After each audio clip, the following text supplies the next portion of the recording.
If that last lap doesn't fire you up as a NASCAR fan, I don't know what will. Hello, everyone. My name is Brody. The NASCAR Cup Series season has officially begun. The Daytona 500, the great American race, kicks us off, and it kicks us off in a fashion that sets us on a course for success, good moments, and a feel good season. So I'm super excited for this season and to dive into this race review with you guys. It was an unpredictable race, and I want to sit down and discuss with you the highlights, the lowlights, all the lights, and the race winner, the results, and the crazy action that took place. So let's get right into it. Let's just start with the race winner. It was a insane finish. One of the best finishes I've seen at any super speedway in a while, maybe minus the Atlanta three wide to the line. Like that's hard to beat, but this was an insane finish. Let's get to the winner.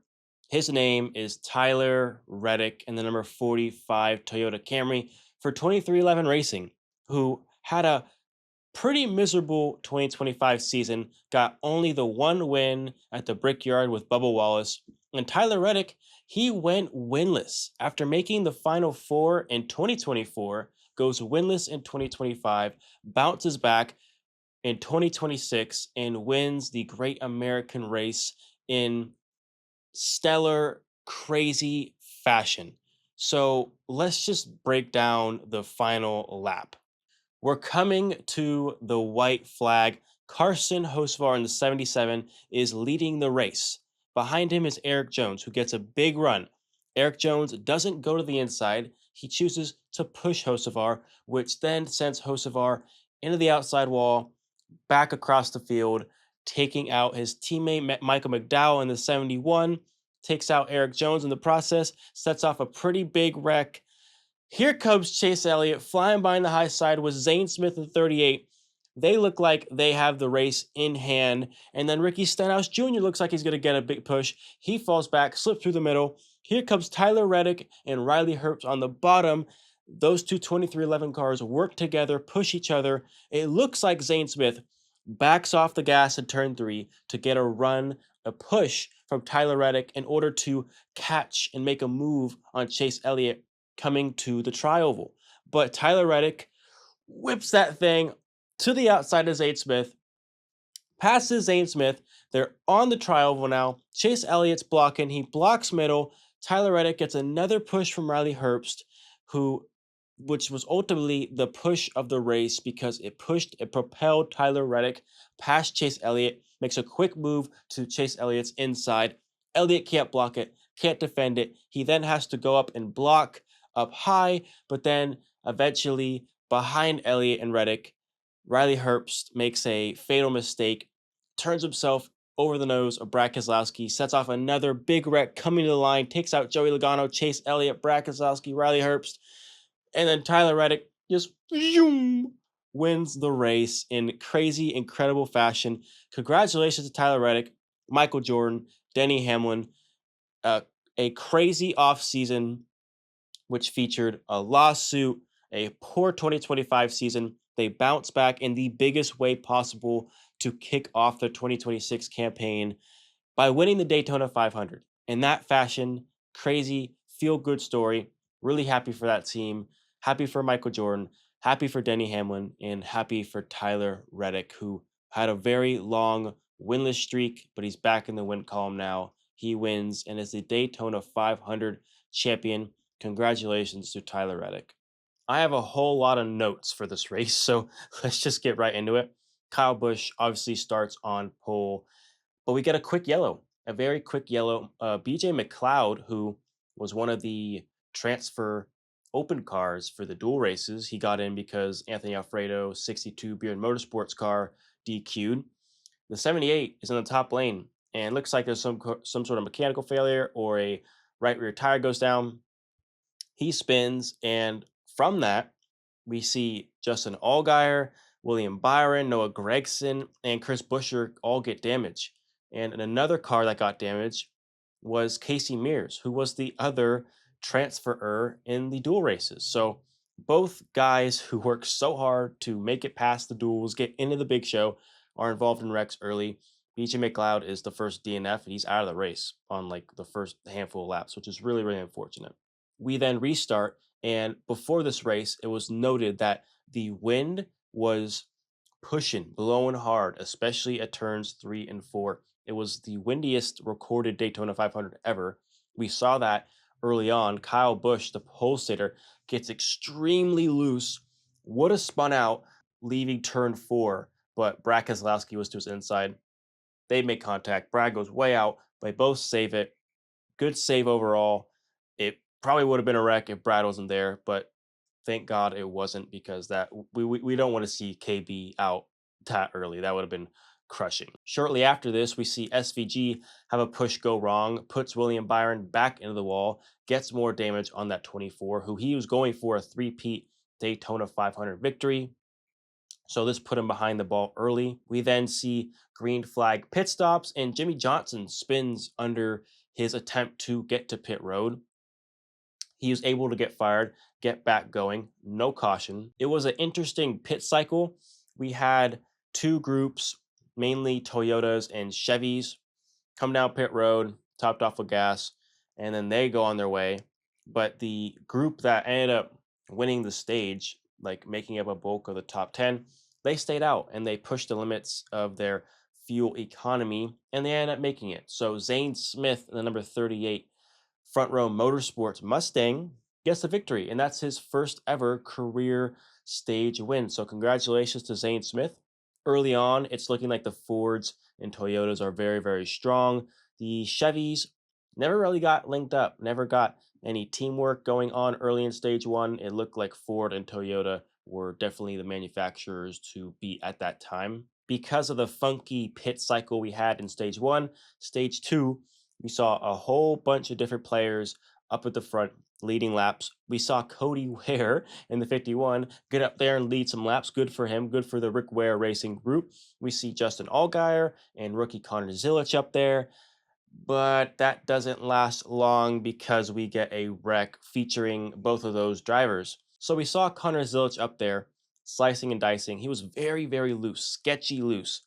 Shortly after this, we see that, and a wreck transpires where I think it was more of a too many cars going for one spot, one little area. Connor Zilic kind of pushes his way up the hill, hits his teammate Chastain, who gets loose, comes back down, makes contact with Cody Ware, and sets off a pretty big crash that eliminated Austin Dillon from contention, Chase Briscoe from contention, and really Connor Zilic from contention.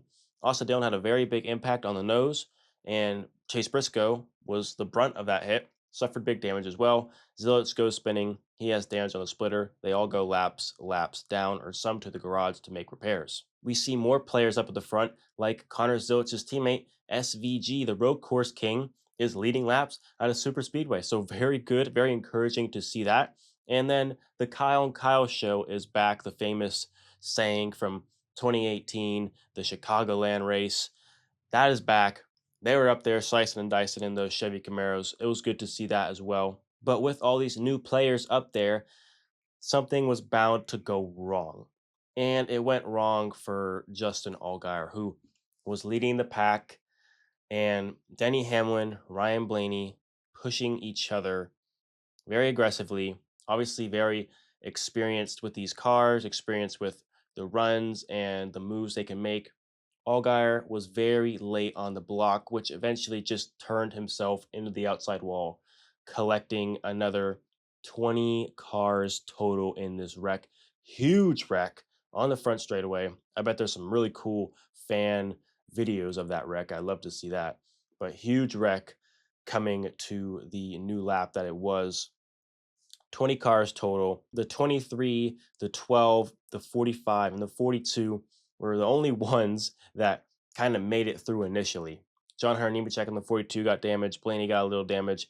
But the 45, the eventual race winner, made it through that pretty much unscathed. This took out heavy hitters like Kyle Larson, Austin Cindric, Kyle Busch got damaged. Like, it was a very big wreck that pretty much discombobulated the field, and the cars you would think would be there at the end we got a big mix up after this. This resulted in Bubba Wallace actually getting the stage win. So he wins stage two. It was under yellow. They rolled across the line under yellow because there was not enough time to go back green with how many cars were scattered across the front stretch. So Bubba Wallace wins stage two. Stage three, Corey Heim, we see him up there leading some laps. It was a Toyota 1, 2, 3 leading the 1, 2, 3 lanes, pretty much just fuel saving a large majority of stage three, which I'll get into later, but that was just kind of a lull. I mean, like,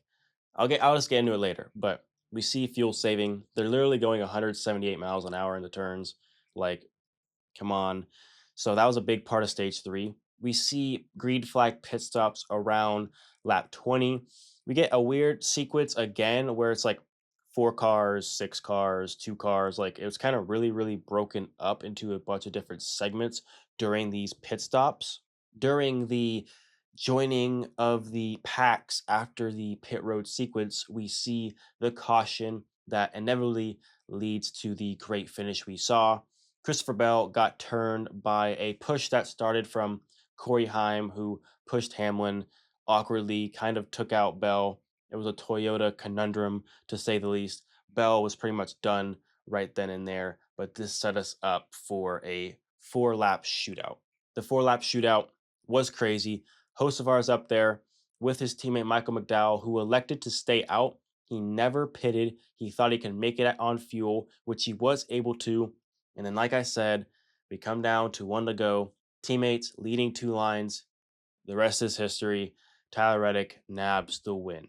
Here are your finishing results, your top 10. Tyler Reddick, again, gets the victory. Ricky Stenhouse Jr., he was up there, and I thought he had a real good shot going down the backstretch, just didn't materialize with the pushes behind him. Had no real help up there, so he fell back. Still finishes second after the crazy wreck. Logano, who had a very topsy turvy day. Like he was up front stage one, disappeared all of stage two, came back up to finish third for a top five. Chase Elliott, gotta feel for him, gotta feel for the Chase Elliott fans out there. I mean, I thought when that initial host of our wreck happened, I thought Chase Elliott won that race. I was like, there's no way nothing can materialize enough to get a big enough run to where he gets caught off guard and can't make the right block to secure his spot for the win. It somehow happened.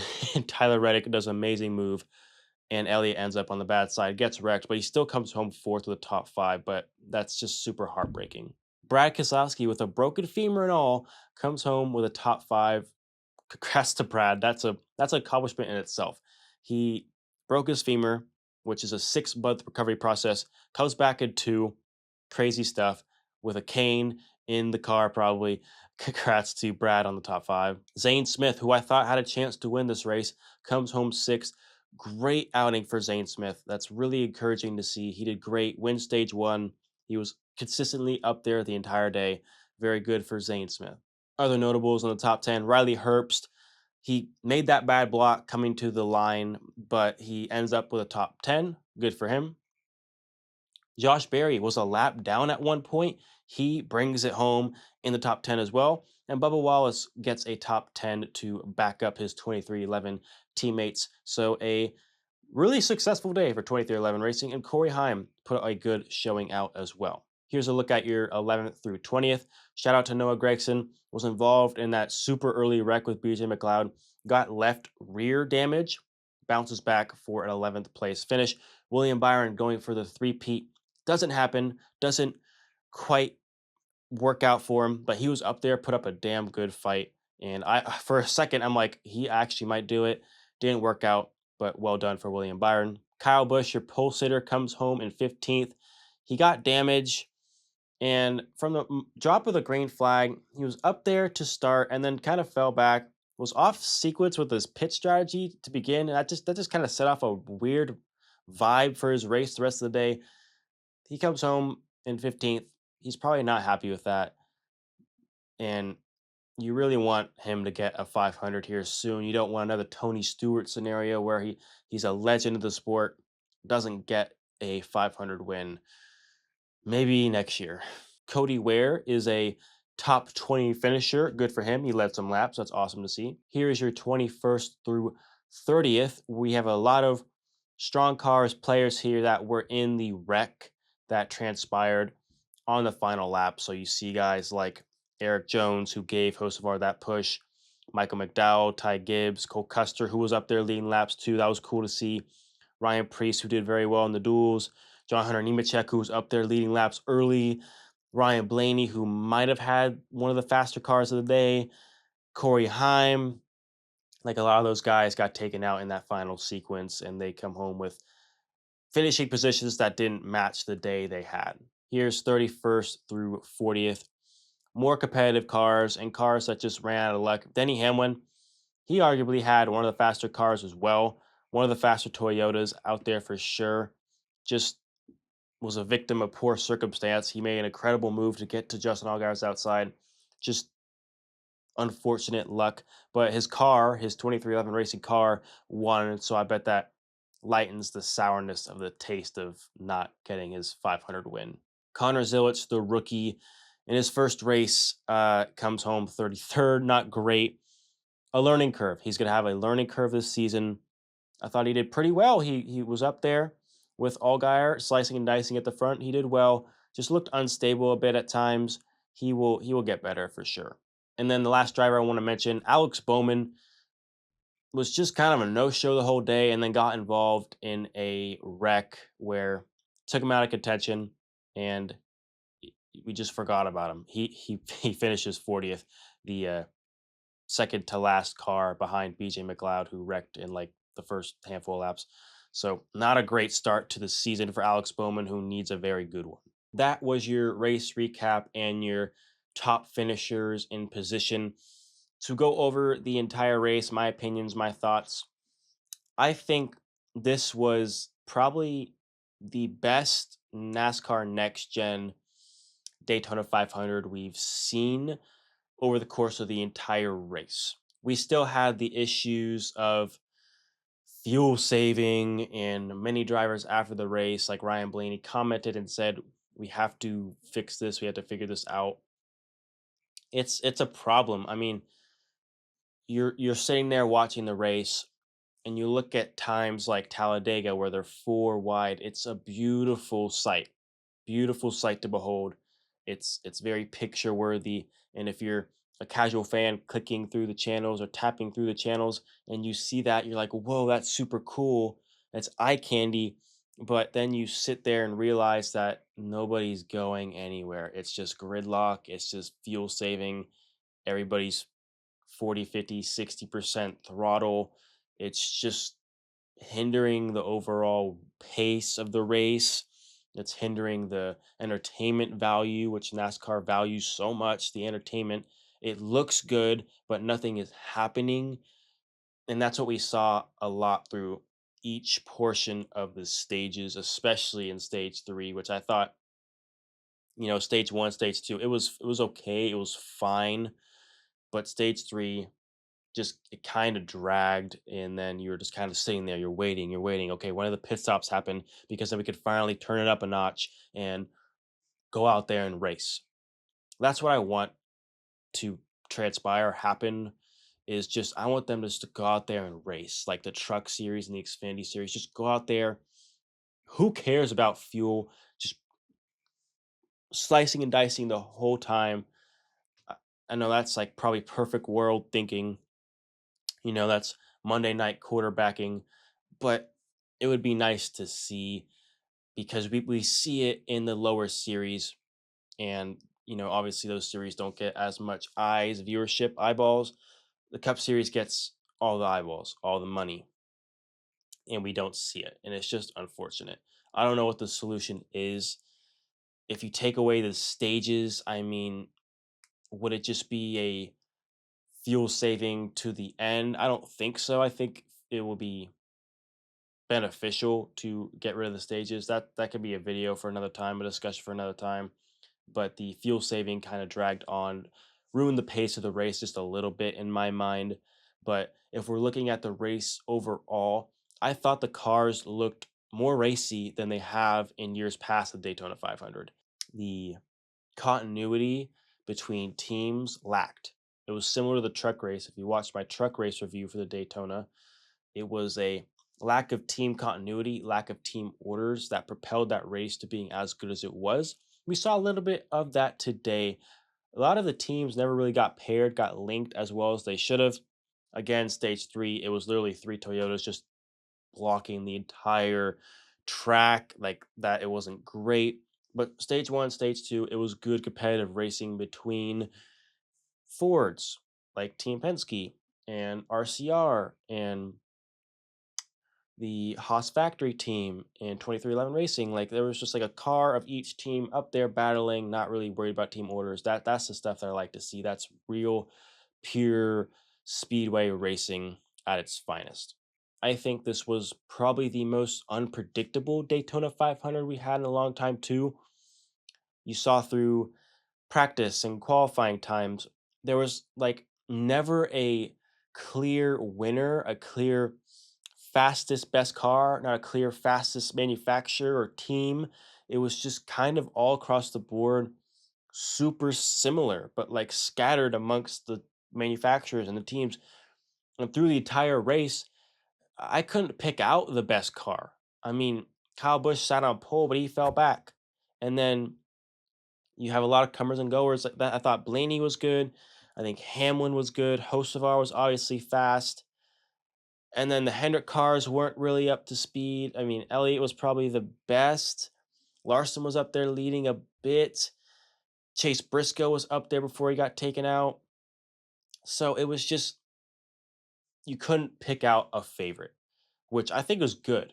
I think it was very good that we had that because it's, you don't want more of the same thing, seeing the same teams and drivers have the same game plan. I think the plan was thrown out the window as soon as they saw the practice and qualifying times. Like, all right, we're going to have to do things ourselves just a little bit more. And I like that aspect. So I thought that was very good to see. I thought the spectacle, I thought the fan turnout was great. I thought the pre race was pretty solid. I think the commentary was better, was definitely better. I like the energy I saw from Clint Boyer. It was a lot better. I want to see the enthusiasm and the fire of when a caution happens because that is what makes Daytona so good and Talladega so good and Atlanta now I suppose is the anticipation, is the suspense, and you can just feel it brewing and brewing and brewing. And when it happens, you don't want scenarios like where Clint Boyer's like, "Oh, they wrecked." You wanna see, "Oh, we were," like, you gotta get into it, you gotta feed the enthusiasm through the screen. We did get a little bit of that more tonight. Thought Mike Joy was on point. Kevin Harvick did pretty good as well, and it seemed like the booth had more chemistry than in years past, so that was also very nice to see. If I had to give a score for the Daytona 500, the 2026 Great American Race, taking the entire race, the winner, the finish into account, I would probably put it in a 7.5 to 8 range.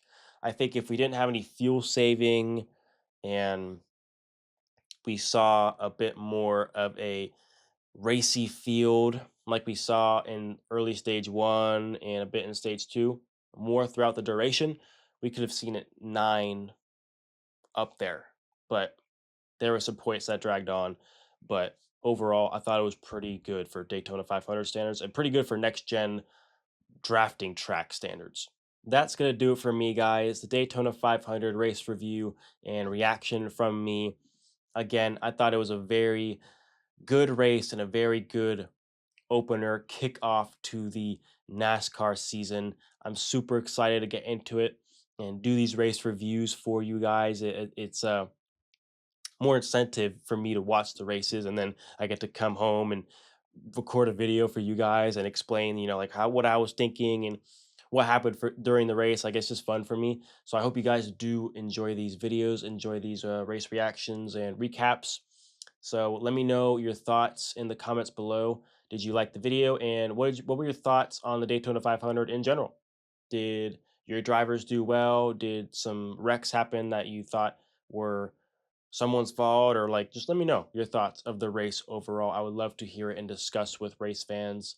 like you guys in the comments. So let me know. And again, as always, thank you so much for your viewership. I really, really value all of your support. Like, share, and subscribe if you're new. I will be posting videos throughout the entire NASCAR season. So I look forward to seeing you guys there, hopefully.